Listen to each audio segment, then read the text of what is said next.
So welcome everybody to the Chapel Arts Spoken Word evening.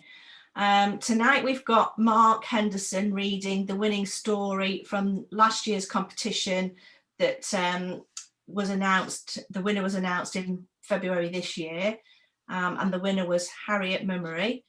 And the competition this time with the theme of blue. And Mark is going to read that on behalf of Harriet.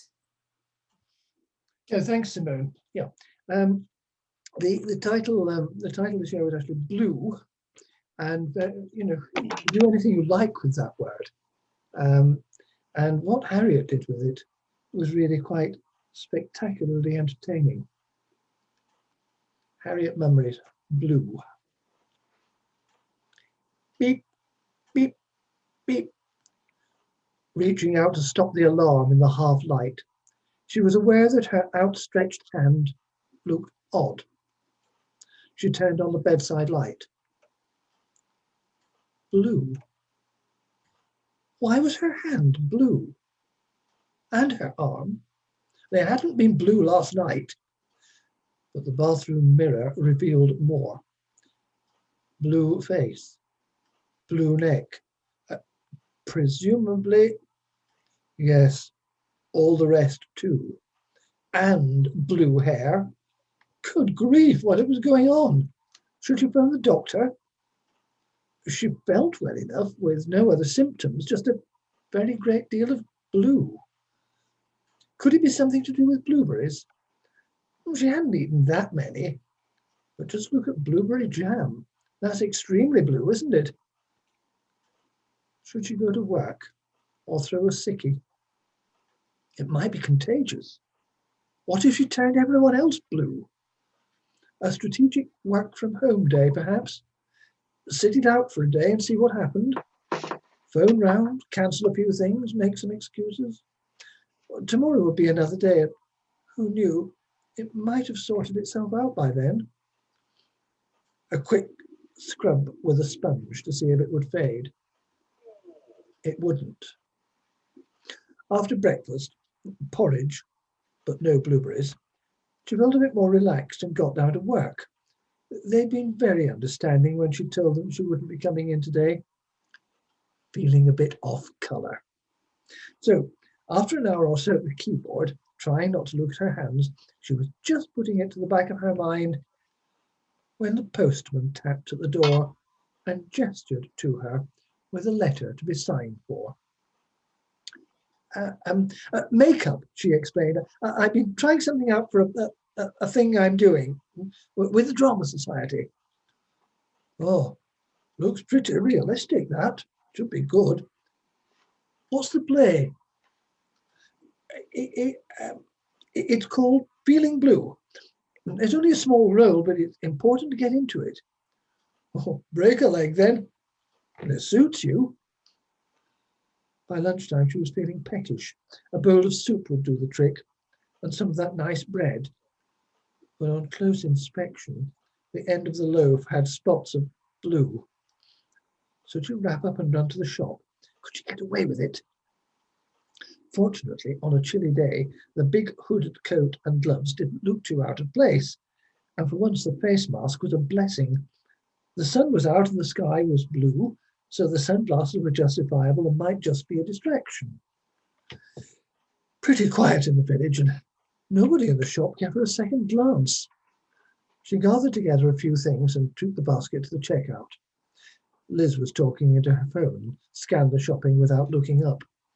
She paid with her card and moved towards the door, waving back to Liz as she went. That's a strong look. You might start something with that. Have a good day. By the afternoon, she began to worry again. What if it didn't just wear off? She couldn't miss another day of work, and she couldn't dress up like that every time she went out. But studying her face in the mirror, she thought it might just be starting to fade a bit. It might be wishful thinking, but she felt as though she looked a bit more normal. She'd still better see the doctor in the morning, though. There was another knock at the door, and from behind the curtains she saw a delivery driver hurrying away. Cautiously opening the door, she found a long, flat box on the step. In the kitchen, she read the attached note from her friend at work. "Sorry you've got the blues," it said, "and wished you a speedy recovery." Inside the box were flowers. Blue hyacinths. At bedtime, she was quite sure the blue was wearing off. Perhaps it's going to be all right after all. Whatever was causing it couldn't be that serious. And she really felt okay in herself. Her hands were much pinker now, and the blue tint in her hair was considerably less noticeable. With a dab of foundation in the morning, she might be able to cover it up. It had been a funny day. Beep, beep, beep. In the half light, she looked at her outstretched hand and was relieved to see it didn't look at all blue. She reached up to open the curtains, and the morning light spilled into the room and onto her hand, which was yellow.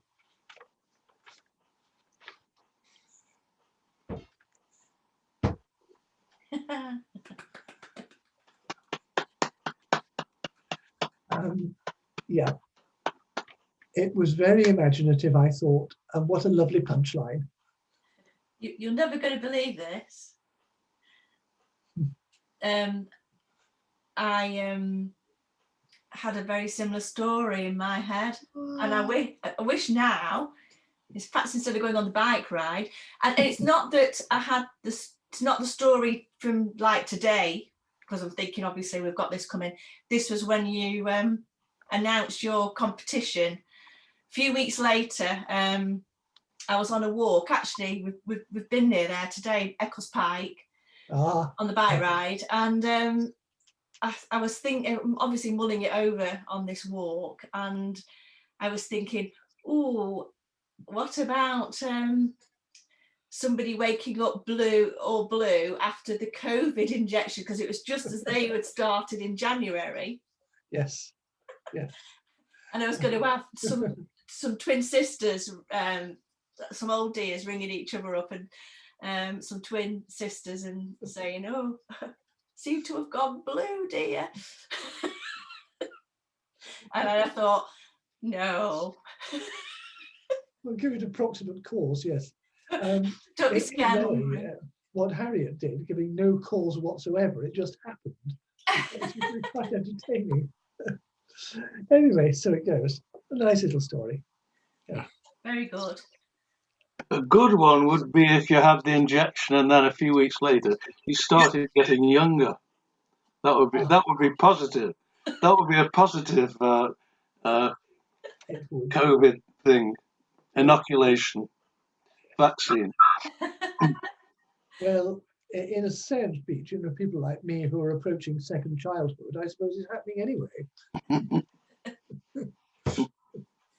That was very good. Right. So Dave, do you want to go next? What have you got for us today?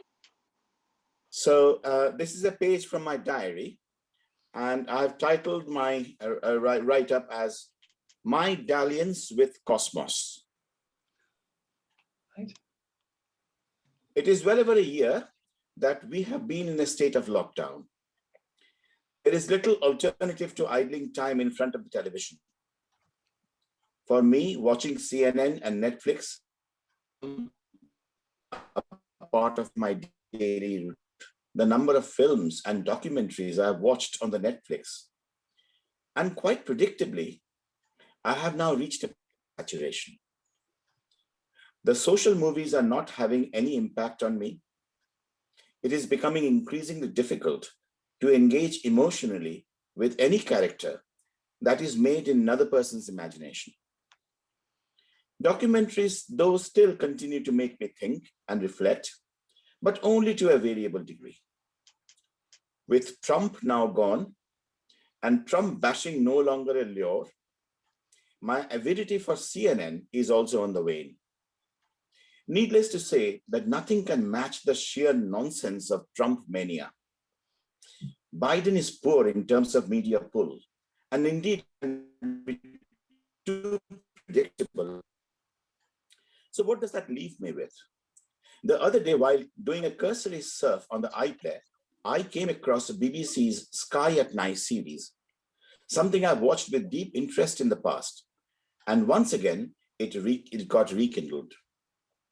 Its December episode brought up a list of the greatest astronomical discoveries seen through the eyes of 4 contemporary astronomers. As I sit down to write, I begin to tease my own brain to see how much I have managed to retain. In this series, all 4 agreed that the physical demonstration of existence of gravitational forces by interferometer at the gravitational observatory called LIGO is perhaps the biggest discovery of recent times. The theoretical prediction of gravitational waves had, however, been made many decades earlier. Galaxy clusters, due to its heavy gravity, make light waves bend beyond their edges, leading to distortion of the images of the distant stars to the viewers on this Earth.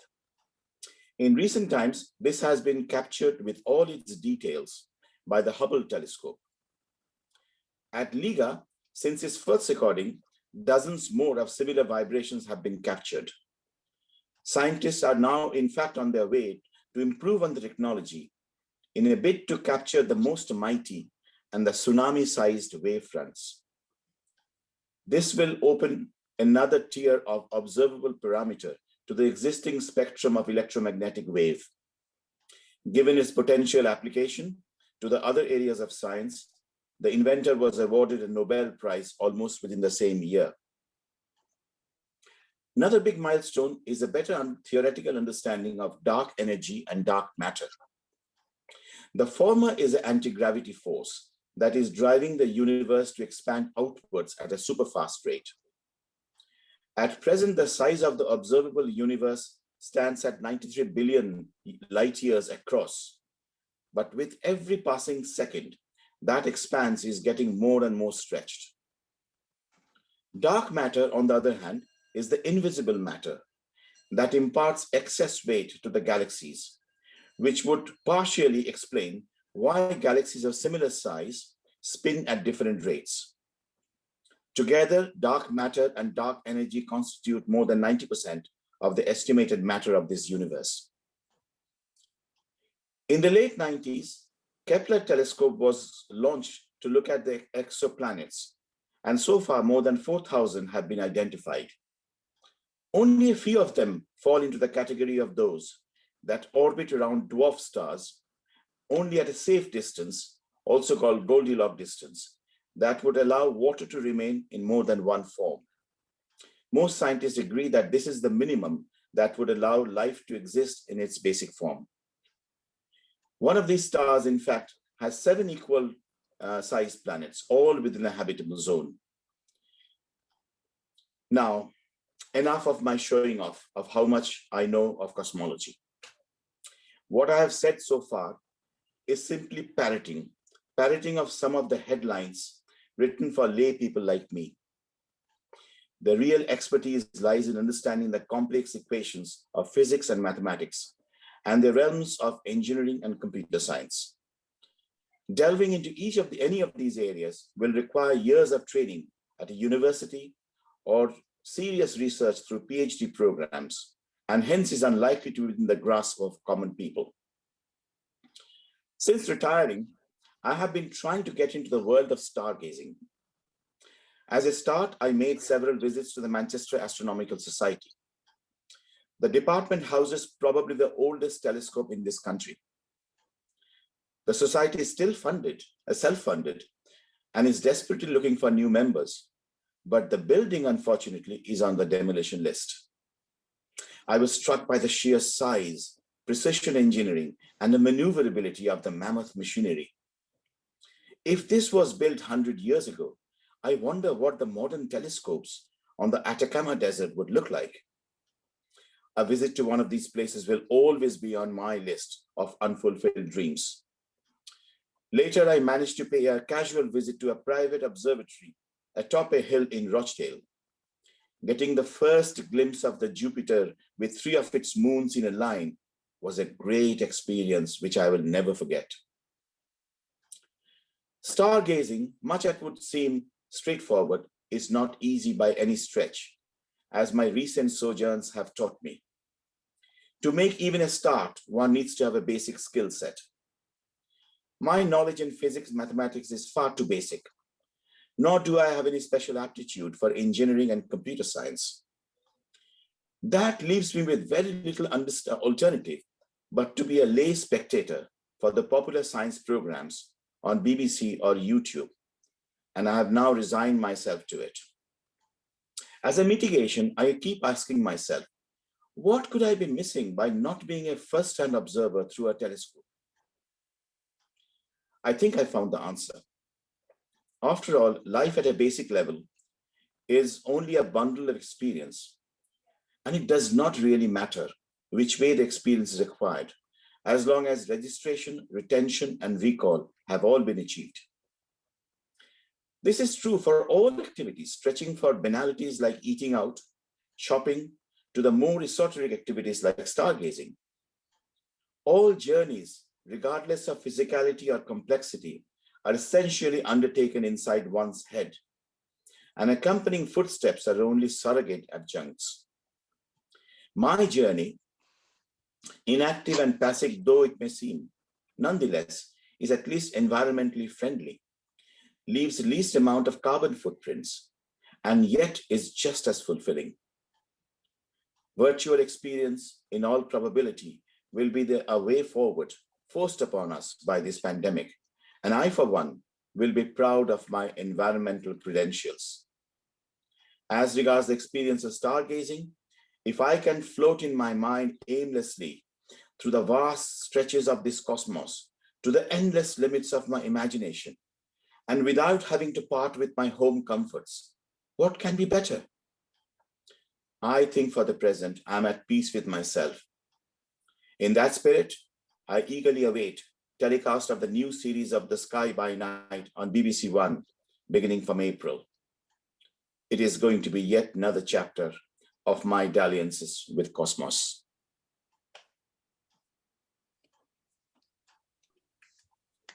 Me too, Dave. Yeah. Thank you. Oh, yes. Yes, I'm entirely with you on that. Thank you. A couple of times there where you sounded like you actually were speaking from another planet. Yes. Oh, yes, there were too many technical terms. No, I mean from the connection. Point out to our viewers that you are actually all the way down in London. So yes. Was I breaking up? It was just at the beginning. Yeah. Just at the beginning. So I think we've got the gist of it. Anyway, regardless. Okay. So did I say Peter next? I want to read a couple of poems from this new collection, Clear Daylight.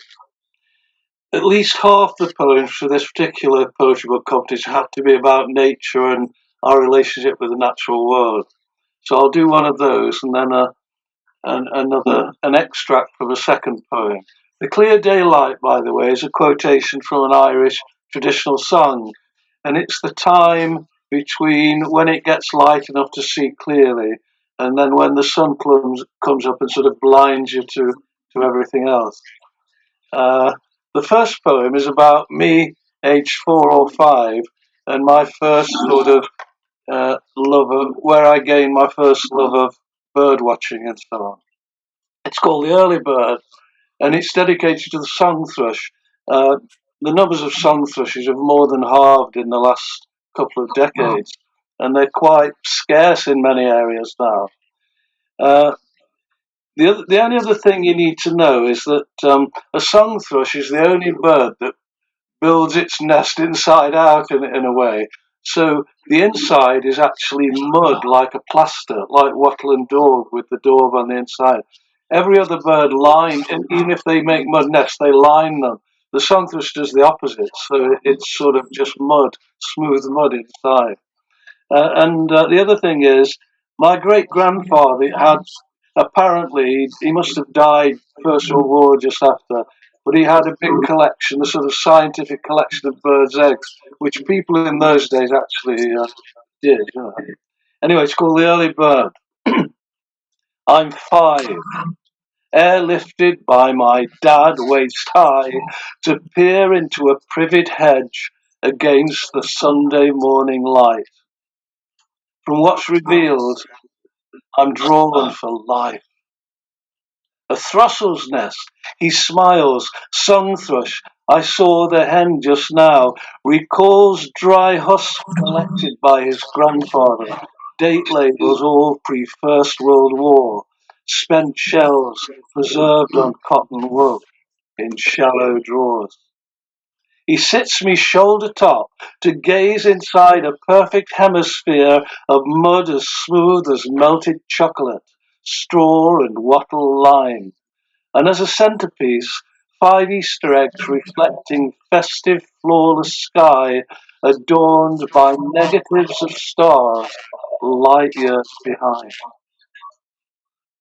The other one is extracts from a poem called Curlews that is actually about COVID, but this bit is about the Great Plague of 1665-66. And it's about 2 remarkable women in the village of Eyam. One was called Elizabeth Hancock. She buried her husband and 6 children in the space of 8 days, and she had to bury them on her own because they were sort of they were quite canny. They self isolated in the summer, and they did so nobody else could help her. And the other one was a young girl called Emma Siddle, who was betrothed to Roland from nearby Stony Middleton. As you know, it's about half a mile away across the fields. Her father and 4 siblings were also early victims, so they met in secret and silence lest they be discovered, and to protect Roland, socially distanced as well. Folk then believed the curlew's cry heralds the soul leaving the body of someone who's just died. Okay, this first one is about Elizabeth Hancock. She, by the way, lived to an old age and never married again.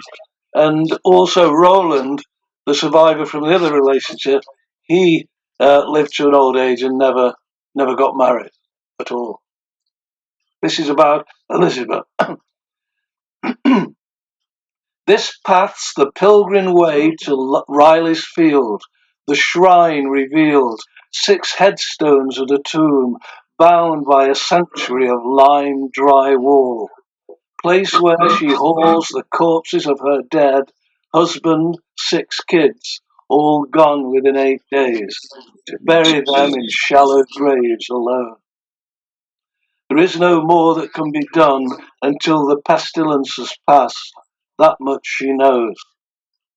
She senses awe from village folk, poor souls from Stony Middleton as well, and hears the rising swell of hymns stones throw away, sees puppet heads bend low in silent prayer. Does she give thanks that she survived in time, do you think, to him whose wisdom knows no bounds? And the other one's about the other lady, young Emmet Siddle, the second part. I say there's lots of that. I won't read any of the rest of it. He visits her at home at first, across the way from Cooper's, where the pestilence took hold, arranging time and place between the villages, away from hungry eyes. She makes him keep safe distance, so they dare not speak lest they be caught. Beyond the pale, her father and 4 siblings, victims too, she woos him with her doleful, tender smile. One lark blue warbling sky, the curlew's tears a warning sign. She doesn't come. He keeps his hopes alive. Against all odds returns each day till turn of year, when elders deem the plague has lost its sting, and neighbours tell him she was taken on the tide that spring. Very sad.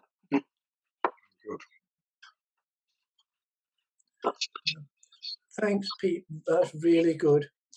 I've put the me email address if anybody wants to get a copy of this, because I'm the king of bubble wrap at the moment, sending these things out and getting strange people knocking on the door, cyclists from Macclesfield and stuff like that, asking for copies. But I've still got some left.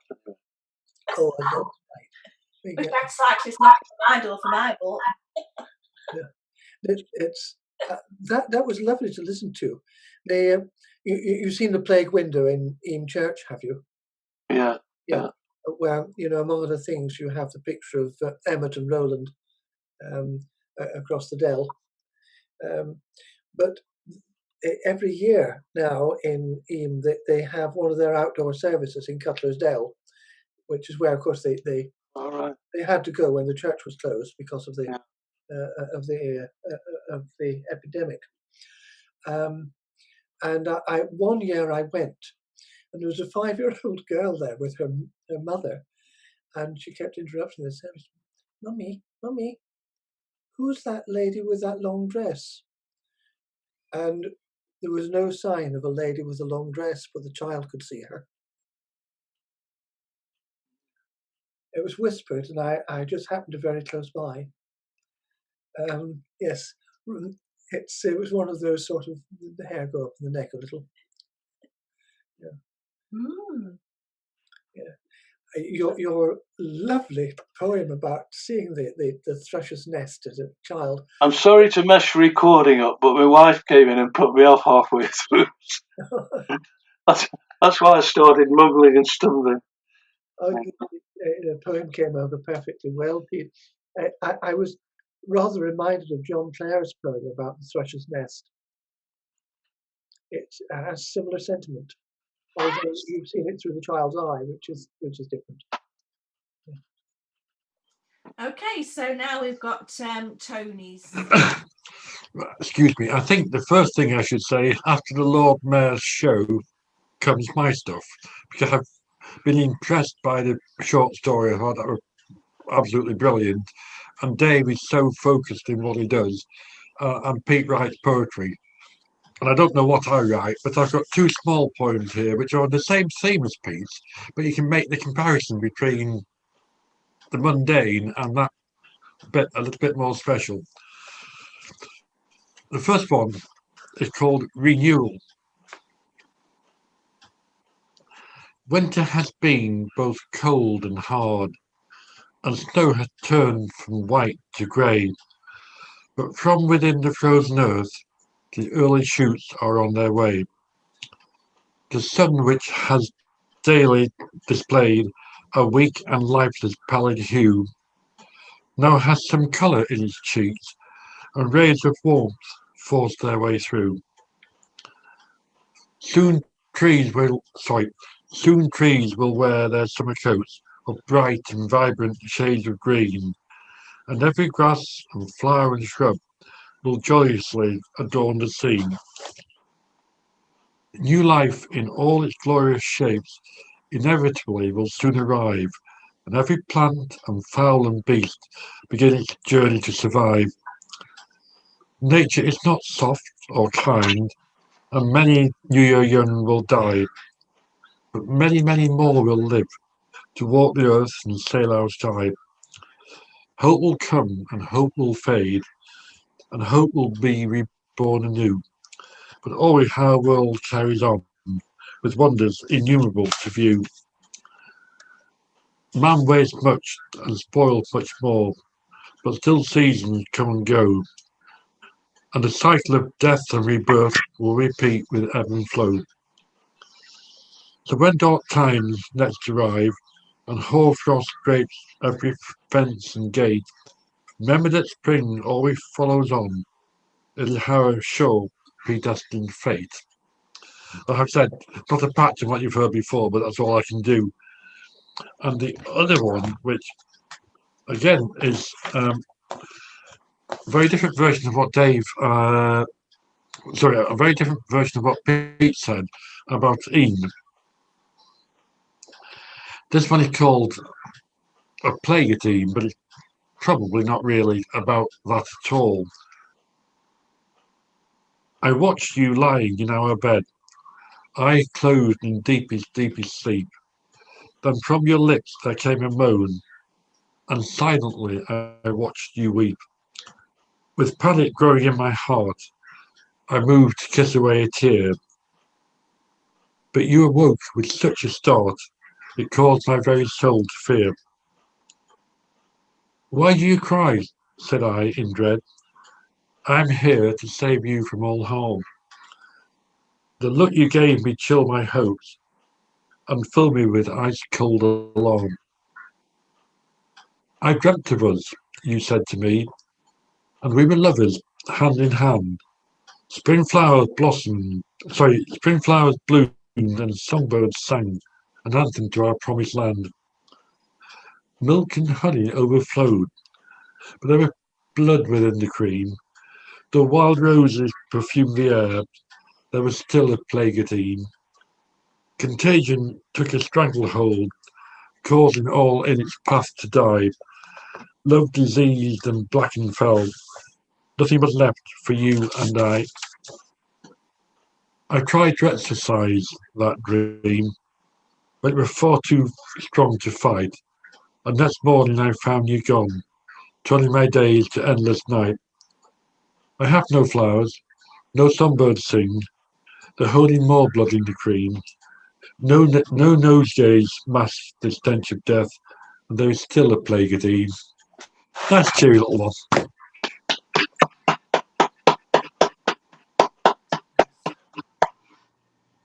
Thanks, Tony. Yeah, almost a touch of the Thomas Hardy's, that. I think Oliver Hardy had better bet. Oh, no, you were unkind to yourself, Tony. That's Funnily enough, Chris and I went for a walk around Eam a week before lockdown last year.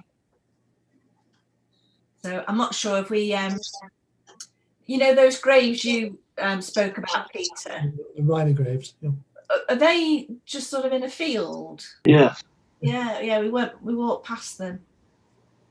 Yeah. Mm-hmm. And then we went round the area where the well is as well. One person's well. Yeah. Yeah. Mm-hmm. Yeah, a friend of mine actually lived at Eam Hall. We worked together. Oh. He died about 3 years ago, and I went to his funeral. But Eam Hall was built, I think, about 5 years after the play. But it's a lovely village, Eam. I do like it. I do like Eam. Mm. Mm-hmm. Yeah. Nice, isn't it? Just off the beaten track there. So I was having a look for something along the theme of blue.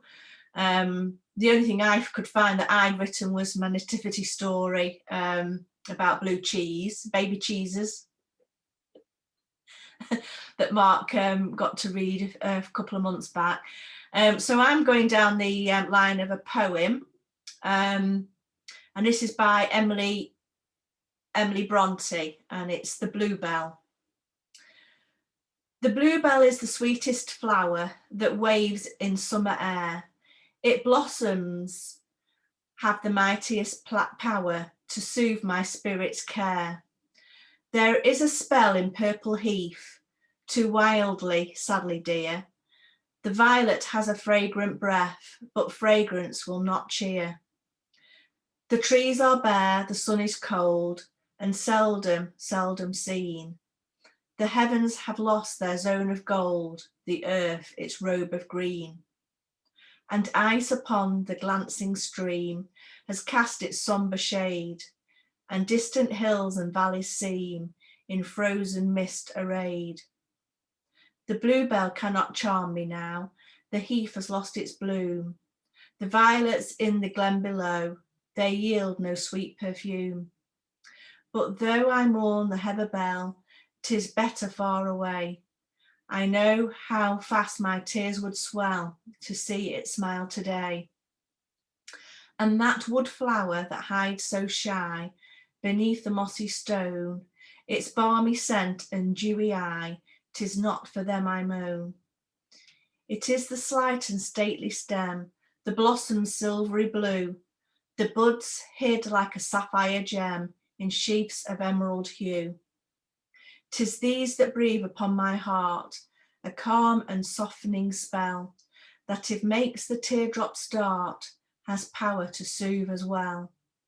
For these I weep, so long divided, through winter's dreary day, in longing weep, but most when guided on withered banks to stray. If chilly then the light should fall adown the dreary sky, and guide the dank and darkened wall with transient brilliancy, how do I learn, how do I pine for the time of flowers to come, and turn from me that fading shine to mourn the fields of home? By Emily Bronte. You need to unmute now. Yeah. Well, I have to say that I rather prefer her poems to her novel.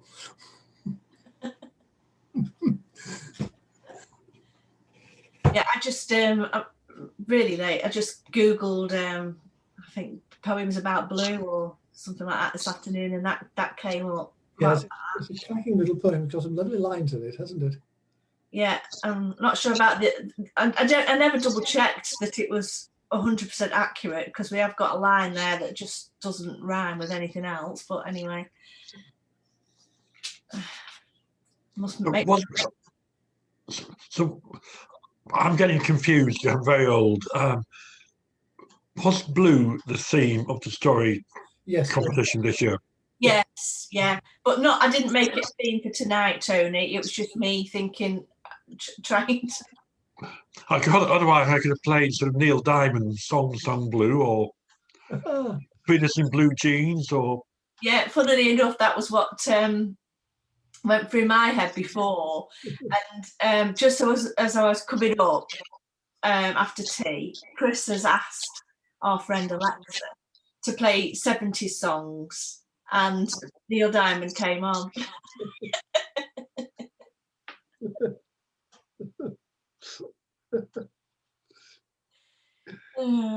So your friend Alexa was being cooperative.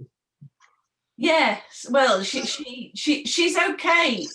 It's funny, isn't it? Because we ask her to do things, and on the whole she does them. But when Sam comes, the teenager, this is Chris's son, it's so funny because he'll ask her things and she'll like, I'm sorry, I don't understand that. Then he makes it even worse because he's studying Spanish, so he likes to listen to Spanish songs. So then he's asking her to play things that are Spanish, and that's even worse. can you tell me if Alexa doesn't do what you want her to do, and you respond perhaps with language that D.H. Lawrence might have used, and say, clear off, how does Alexa respond then? Yeah, she does sometimes respond. Sometimes she'll respond with, I'm sorry, I don't understand that. Or if you say, Alexa, you're fired, she'll be like, oh, well, at least I tried. Oh, that's all right. I quite like that. Oh, I'm very sorry about that. Or she's always got an answer for everything. Oh dear. So that brings us to the end of the sort of first half, as it were.